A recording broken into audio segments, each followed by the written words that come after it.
الحمد للہ نحمده ونصلي على رسوله الكريم اما بعد اعوذ باللہ من الشیطان الرجیم بسم اللہ الرحمن الرحیم یا ایہا الناس اتقوا ربکم الذی خلقکم من نفس واحدہ وخلق منها زوجها وبث منهما رجالا كثيرا ونساء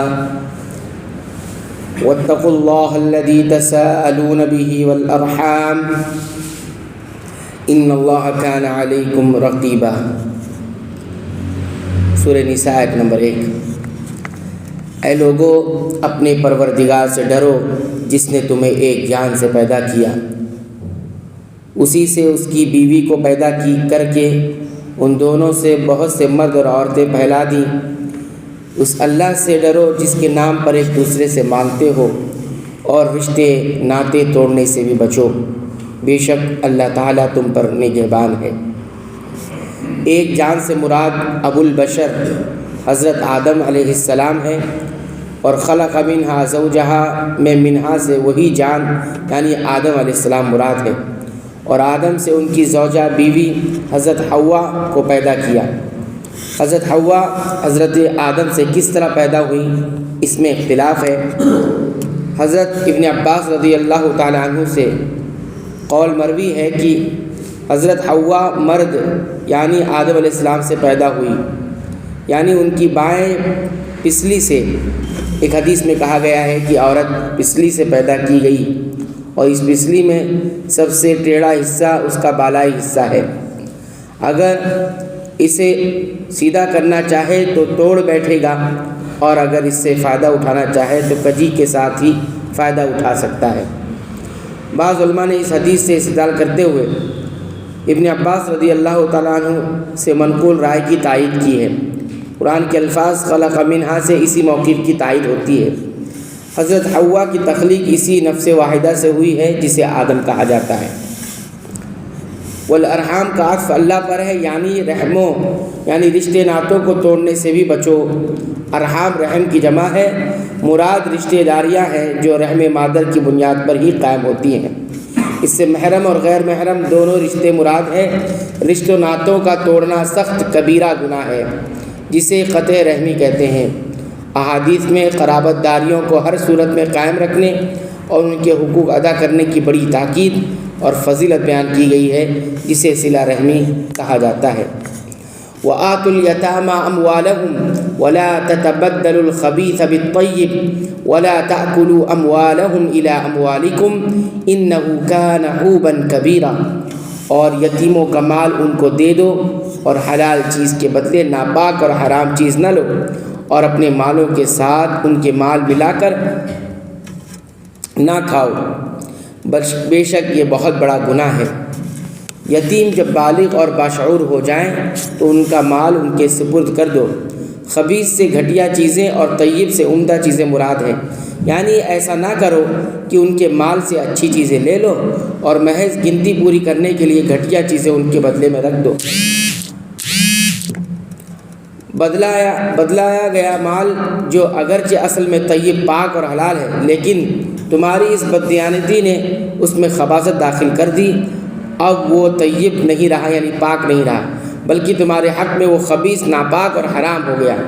اسی طرح بددیانتی سے ان کا مال اپنے مال میں ملا کر کھانا بھی ممنوع ہے، ورنہ اگر مقصد خیرخواہی ہو تو ان کے مال کو اپنے مال میں ملانا جائز ہے۔ وَإِنْ خِفْتُمْ أَلَّا تُقْسِطُوا فِي الْيَتَامَىٰ فَانكِحُوا مَا طَابَ لَكُم مِّنَ النِّسَاءِ مَثْنَىٰ وَثُلَاثَ وَرُبَاعَ فَإِنْ خِفْتُمْ أَلَّا تَعْدِلُوا فَوَاحِدَةً أَوْ مَا مَلَكَتْ أَيْمَانُكُمْ ذَلِكَ أَدْنَىٰ أَلَّا تَعُولُوا۔ اگر تمہیں ڈر ہو کہ یتیم لڑکیوں سے نکاح کر کے تم انصاف نہ کر سکو گے تو اور عورتوں میں سے جو بھی تمہیں اچھی لگے تم ان سے نکاح کر لو، 2 3 4 سے۔ لیکن اگر تمہیں برابری نہ کر سکنے کا خوف ہو تو ایک ہی کافی ہے، یا تمہاری ملکیت کی لونڈی۔ یہ زیادہ قریب ہے کہ ایسا کرنے سے ناانصافی اور ایک طرف جھکنے سے بچ جاؤ۔ اس کی تفسیر میں حضرت عائشہ رضی اللہ تعالیٰ عنہ سے اس طرح مروی ہے کہ صاحب حیثیت اور صاحب جمال یتیم لڑکی کسی ولی کے زیر پرورش ہوتی تو اس کے مال اور حسن و جمال کی وجہ سے اس سے شادی تو کر لیتا، لیکن اس کو دوسری عورتوں کی طرح پورا حق مہر نہ دیتا۔ اللہ تعالیٰ نے اس ظلم سے روکا کہ اگر تم گھر کی یتیم بچیوں کے ساتھ انصاف نہیں کر سکتے تو ان سے نکاح ہی مت کرو، تمہارے لیے دوسری عورتوں کے ساتھ نکاح کرنے کا راستہ کھلا ہے۔ صحیح بخاری کی حدیث ہے۔ ایک کی بجائے 2 سے 3 سے حتیٰ کہ 4 عورتوں تک سے تم نکاح کر سکتے ہو، بشرطے کہ ان کے درمیان انصاف کے تقاضے پورے کر سکو، ورنہ ایک ہی نکاح کرو یا اس کے بجائے لونڈی پر گزارا کرو۔ اس آیت سے معلوم ہوا کہ مسلمان مرد اگر وہ ضرورت مند ہے تو 4 عورتیں بیک وقت اپنے نکاح میں رکھ سکتا ہے، لیکن اس سے زیادہ نہیں، جیسا کہ صحیح احادیث میں اس کی مزید صراحت اور تحریر کر دی گئی ہے۔ نبی کریم صلی اللہ علیہ وسلم نے جو 4 سے زائد شادیاں کی وہ آپ صلی اللہ علیہ وسلم کی خصوصیات میں سے ہے، جس پر کسی امتی کے لیے عمل کرنا جائز نہیں۔ ایک ہی عورت سے شادی کرنا کافی ہو سکتا ہے، کیونکہ ایک سے زیادہ بیویاں رکھنے کی صورت میں انصاف کا اہتمام بہت مشکل ہے۔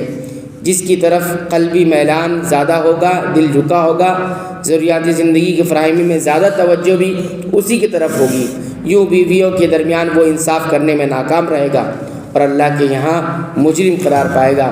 قرآن نے اس کی حقیقت کو دوسرے مقام پر نہایت اچھے انداز میں اس طرح بیان فرمایا کہ تم ہرگز اس بات کی طاقت نہ رکھو گے کہ بیویوں کے درمیان انصاف کر سکو، اگرچہ تم اس کا اہتمام کرو۔ اس لیے اتنا کرو کہ ایک ہی طرف نہ جھک جاؤ کہ دوسری بیویوں کو بیچ دھڑ میں لٹکا رکھو۔ اس سے معلوم ہوا کہ ایک سے زیادہ شادی کرنا اور بیوی کے ساتھ انصاف نہ کرنا نامناسب اور نہایت خطرناک ہے۔ اللہ تعالیٰ سے دعا ہے رب العالمین تو ہمیں قرآن حکیم کی پابندی سے تلاوت کی توفیق عطا فرما، اس کو سمجھ کر پڑھنے اور غور کر کے پڑھنے کی توفیق عطا فرما، اس کے مطابق عمل کی توفیق عطا فرما۔ اے اللہ تو ہماری مغفرت فرما دے، ہمارے والدین کی مغفرت فرما، تمام مسلمانوں، مومنوں، اہل توحید کی مغفرت فرما، آمین۔